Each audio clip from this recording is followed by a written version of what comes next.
Hello everyone. आज हम matrix या आव्यूह चैप्टर के बारे में स्टडी करेंगे। सबसे पहले पढ़ेंगे मैट्रिक्स की डेफिनेशन। मैट्रिक्स क्या होती है? जब राशियां या संख्याएं पंक्तियां या स्तंभों में सुव्यवस्थित या सुनिश्चित क्रम में व्यवस्थित हों, या फिर हम कह सकते हैं आयताकार क्रम के रूप में व्यवस्थित हों, तो आव्यूह या मैट्रिक्स कहलाती हैं। जो मैट्रिक्स का हिंदी वर्ड होता है आव्यूह।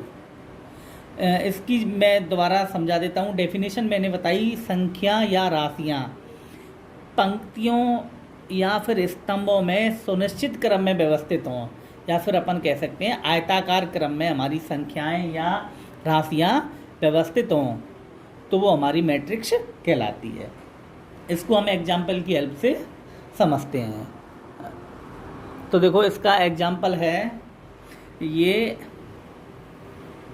यहाँ पे देखो 1 2 4 0 7 8, ये पंक्ति हैं, दो पंक्ति हैं। इन पंक्तियों में इनको व्यवस्थित रूप से क्या क्रम से व्यवस्थित किया गया है, एक निश्चित क्रम में व्यवस्थित किया गया है। तो ये दो पंक्ति हो गई और 3 स्तंभ हो गए, या फिर अपन कह सकते हैं आयताकार रूप में। देखो आयत, यदि इसको हम आयत माने तो इसकी जो चौड़ाई होगी 2 इकाई और लंबाई हो गई 3 इकाई। 1 2 3 लंबाई हो गई, चौड़ाई 2 हो गई। तो ये आयताकार रूप कह सकते हैं, या फिर पंक्ति और स्तंभों में निश्चित क्रम में हम व्यवस्थित करते हैं, मैट्रिक्स कहलाती है। ऐसे ही नेक्स्ट एग्जांपल है 7 9 -4 8। ये भी एक मैट्रिक्स का उदाहरण हो गया। अब ये जो आयताकार विन्यास में हम संख्याओं को लिखते हैं ना, इनको हम बड़े कोष्टक में बंद कर देते हैं। ये मैट्रिक्स को लिखने का सबसे प्रचलित तरीका है ना। अच्छा, मैट्रिक्स का जो नोटेशन होता है, हम हमेशा किसी भी मैट्रिक्स को अंग्रेजी वर्णमाला के कैपिटल लेटर से लिखते हैं। जैसे ये ए मैट्रिक्स, इसका नाम दे दिया, इस मैट्रिक्स का हमने नाम दे दिया बी नाम। अंग्रेजी वर्णमाला के कैपिटल लेटर से हम मैट्रिक्स को रिप्रेजेंट करते हैं। मैट्रिक्स में जो संख्याएं या राशियाँ होती हैं, उनको बड़े कोष्टक में बंद करते हैं। ये इनके कुछ नोटेशन है। अब मैट्रिक्स के लिए कुछ और डेफिनेशन आती हैं। मैट्रिक्स के अवयव, एलिमेंट ऑफ मैट्रिक्स। तो देखिए, एलिमेंट ऑफ मैट्रिक्स क्या होते हैं? पंक्ति या स्तंभों में प्रयुक्त राशियां या संख्याएं मैट्रिक्स के अवयव और एलिमेंट ऑफ मैट्रिक्स कहलाते हैं। जैसे हम, ये हमारा एग्जाम्पल है, एग्जाम्पल ए में अवयव कौन कौन से हैं। तो देखो, मैंने बताई थी डेफिनेशन मैट्रिक्स के अवयव, जो पंक्तियों या फिर स्तंभों में जो संख्याएं या राशियाँ काम में ली जा रही हैं, वो अवयव कहलाते हैं। तो देखो 1 2 4 0 7 8, 1 2 4 0 7 8। तो जो एग्जाम्पल ए मैट्रिक्स का मैंने दिया था, उसमें होगा ये 6 एलिमेंट या 6 अवयव। ए मैट्रिक्स के हमारे पास अवयव हो गए 6। इसी प्रकार हम बी मैट्रिक्स लेते हैं। बी मैट्रिक्स, इसमें देखो पंक्ति या फिर स्तंभों में कौन कौन से अवयव हैं? 7 9 -4 8, 7 9 -4 8। तो मैट्रिक्स बी के अवयव हो गए 7 9 -4 8। तो इसके एलिमेंट या अवयव हो गए हमारे पास कुल 4। ये होते मैट्रिक्स के अवयव। नेक्स्ट है मैट्रिक्स का क्रम, ऑर्डर ऑफ मैट्रिक्स। मैट्रिक्स का क्रम क्या होता है? तो देखो, सबसे पहले हम मैट्रिक्स में हमें पंक्तियों की संख्या पता होनी चाहिए और स्तंभों की संख्या होनी चाहिए पता। मान लो मैट्रिक्स में पंक्तियों की संख्या तो हमारे पास m है और स्तंभों की संख्या n है, तो मैट्रिक्स का जो क्रम होगा m क्रॉस n। मैट्रिक्स का क्रम होगा m क्रॉस n, जहाँ m पंक्तियों की संख्या है, n स्तंभों की संख्या है। इसको मैं एक एग्जाम्पल की हेल्प से आपको समझाता हूँ।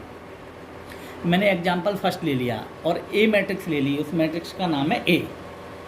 तो देखो, बड़े कोष्टक में हमारे पास है 1 2 3 4 5 0। तो देखो, इसमें पंक्तियाँ कितनी हैं? इसमें पंक्तियाँ हैं देखो 1 2, जो क्षैतिज रेखाएं होती है, देखो मैंने ये समझाया, पंक्तियां ऐसे होती हैं। जो क्षैतिज रेखाओं की संख्या होती है वो होती है पंक्तियां। तो देखो एक पंक्ति, दो पंक्ति, तो पंक्तियों की संख्या हो गई हमारे पास 2। अब लेते हैं हम स्तंभों की संख्या। स्तंभ होते हैं ऐसे ऊर्ध्वाधर, वर्टिकल। तो देखो 1 2 3, तो हमारे स्तंभ हो गए 3। इसका मतलब इसका क्रम हो जाएगा 2 × 3। मैंने बताया था पंक्तियों की संख्या इंटू स्तंभों की संख्या, ये क्रम हो जाता है मैट्रिक्स का। तो 2 × 3 या 2/3 की मैट्रिक्स है, ऐसे हम बोलते हैं।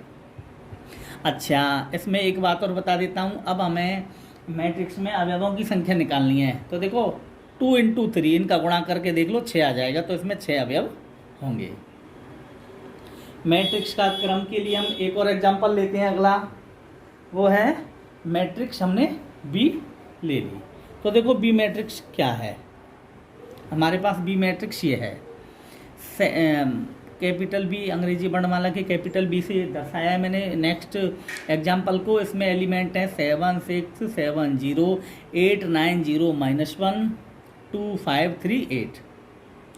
अब देखो इसमें पंक्तियां कितनी हैं। देखो मैंने बताया था पंक्तियां होती हैं क्षैतिज रेखाएं, देखो इस तरह से, हॉरिजॉन्टल लाइन। तो देखो इसमें कितनी है, 1 2 3। तो पंक्तियों की संख्या हो गई इस बी एग्जाम्पल में 3। अब लेने हमें स्तंभ। स्तंभ होती हैं ऊर्ध्वाधर रेखाएं, वर्टिकल लाइन। 1 2 3 4, स्तंभों की संख्या हो गई 4। इस तरह से हमारी इस बी मैट्रिक्स है, इसका क्रम हो जाएगा 3 × 4, पंक्तियों की संख्या इंटू स्तंभों की संख्या। इस तरह से हम किसी भी मैट्रिक्स का क्रम ज्ञात कर सकते हैं या ऑर्डर ऑफ मैट्रिक्स फाइंड कर सकते हैं। केवल हमें पंक्तियों की संख्या ज्ञात करना आना चाहिए और स्तंभों की संख्या ज्ञात करना आना चाहिए। अब हम कुछ मैट्रिक्स के प्रकार लेते हैं। The types of some matrix, matrix के विभिन्न प्रकार। सबसे पहले हम लेते हैं पंक्ति मैट्रिक्स, रो मैट्रिक्स। तो देखो ये जो डेफिनेशन है इसके शब्द से ही क्लियर है, इसके टाइटल से ही क्लियर है, नाम से ही क्लियर है। पंक्ति, यहाँ पे पंक्ति पे जोर दिया गया है। तो ऐसी मैट्रिक्स जिसमें केवल एक पंक्ति हो, स्तंभ में कोई वो नहीं है रेस्ट्रिक्शन, स्तंभ इसके कितने भी हो सकते हैं। पंक्ति मैट्रिक्स ऐसी मैट्रिक्स जिसमें पंक्तियों की संख्या 1 हो, पंक्ति मैट्रिक्स कहलाती है। स्तंभ चाहे कितने भी हो सकते हैं, या फिर अपन कह सकते हैं 1 × n क्रम की मैट्रिक्स पंक्ति मैट्रिक्स कहलाती है। क्योंकि देखो क्रम में मैंने बताया था, जो क्रम में जो पहली संख्या होती है वो पंक्तियों की संख्या बताती है। तो एक पंक्ति बता रहा है n स्तंभ, n कितना भी हो सकता है, 1 भी हो सकता है, 2 भी हो सकता है, 3 भी हो सकता है। हम इसको एग्जाम्पल से समझते हैं।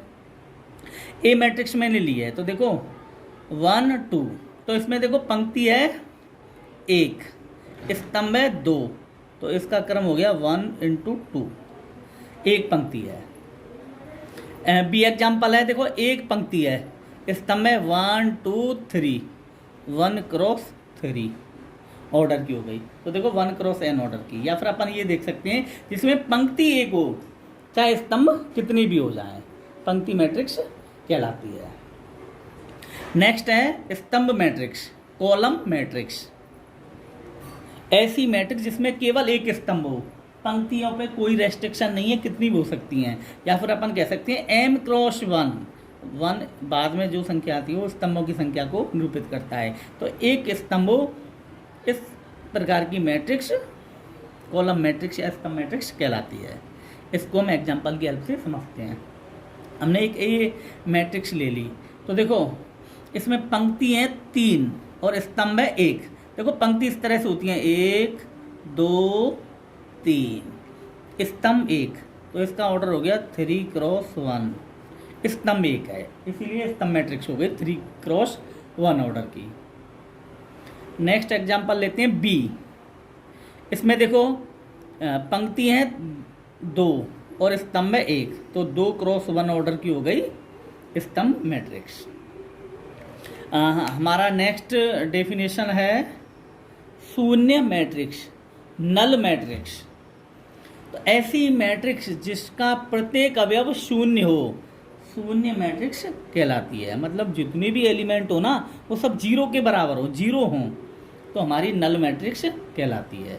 तो ये देखिए एग्जाम्पल है 0 0 0 0, तो इसमें 2 पंक्ति हैं 2 स्तंभ में, तो 2 बाई 2 की ये जीरो मैट्रिक्स हो गई। जीरो मैट्रिक्स को हम जीरो से ही लिखते हैं, जीरो या ओ से रिप्रेजेंट करते हैं, तो 2 बाई 2 की जीरो मैट्रिक्स हो गई।